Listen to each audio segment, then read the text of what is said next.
ಈಗಾಗಲೇ ನಿಮಗೆ ಗೊತ್ತೇ ಇದೆ ಸಿಎಂ ವಿರುದ್ಧ ಮೂಢ ತನಿಖೆ ಯಾವ ಪ್ರಮಾಣದಲ್ಲಿ ನಡೀತಾ ಇದೆ ಅಂತ.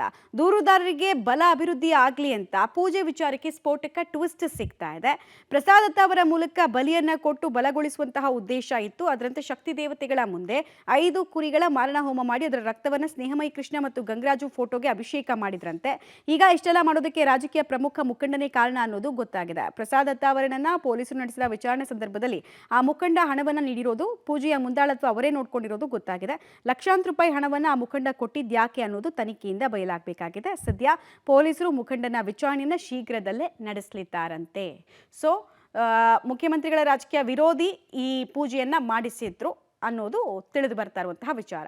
ವಾಮಾಚಾರದ ವಿಚಾರ ಎಲ್ಲ ರಾಜಕೀಯದಲ್ಲಿ ಇದೆ ಮೊದಲಲ್ಲ, ಬಟ್ ಭಾಳ ಶಾಕಿಂಗ್ ಆಗಿರುವಂತಹ ಡೀಟೇಲ್ಸ್ ಒಂದೊಂದಾಗೆ ಲಭ್ಯ ಆಯಿತು ನಿನ್ನೆ.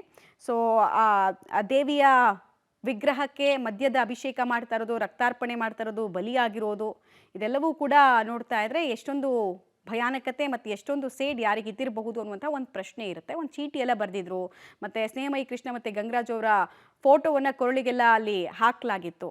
ಅನುಮಾನಗಳಿತ್ತು. ಆರಂಭಿಕ ಹಂತದಲ್ಲಿ ಇವರ ಶಕ್ತಿ ವೃದ್ಧಿಗೆ ಅಂತ ಮಾಡಿದ್ರು ಅಂತ ಹೇಳಲಾಗ್ತಾ ಇತ್ತು. ಆದರೆ ನಂತರ ಸ್ನೇಹಮಯಿ ಕೃಷ್ಣ ಅವ್ರು ನಮ್ಮ ಜೊತೆಗೆ ಮಾತಾಡ್ತಾ ಅದನ್ನು ತಳ್ಳಿ ಹಾಕಿದ್ರು. ನನಗೂ ಅವ್ರಿಗೂ ಸಂಬಂಧನೇ ಇಲ್ಲ, ಅವ್ರು ಯಾಕೆ ನನಗೆ ಪೂಜೆ ಮಾಡಿಸ್ತಾರೆ ಅಂತೆಲ್ಲ ಹೇಳಿದ್ರು.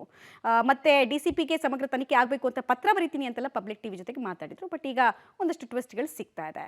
ಆ ಮುಖಂಡ ಯಾರು, ಆತನ ಉದ್ದೇಶ ಏನಾಗಿತ್ತು, ಆತನಿಗೆ ಇನ್ಯಾರು ಹೇಳಿದ್ರು, ಇವೆಲ್ಲವೂ ಕೂಡ ಚೈನ್ ಲಿಂಕ್ ಥರ ಏನಾದರೂ ಇದೆಯಾ ಅನ್ನೋದು ಪ್ರಶ್ನೆಯಾಗಿ ಉಳಿತಾ ಇದೆ.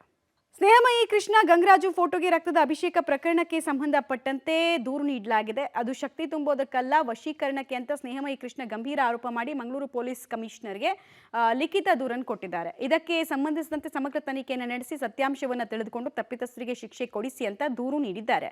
ಮೂಡಾ ಪ್ರಕರಣದಲ್ಲಿ ಹೋರಾಟ ಮಾಡ್ತಾ ಇರುವ ಸ್ನೇಹಮಯಿ ಕೃಷ್ಣ ಮತ್ತು ಗಂಗರಾಜು ಅವರಿಗೆ ಬಲ ತುಂಬುವ ಸಲುವಾಗಿ ಈ ರೀತಿ ಮಾಡಲಾಗಿದೆ ಅಂತ ಹೇಳ್ತೀರಿ. ಆದರೆ ನನ್ನ ಅನುಭವ ಮತ್ತು ಲಭ್ಯ ಇರುವ ಮಾಹಿತಿ ಪ್ರಕಾರ ನಮಗೆ ಬಲ ತುಂಬುವ ಸಲುವಾಗಿ ಈ ಕೃತ್ಯ ನಡೆಸಿರೋದಿಲ್ಲ.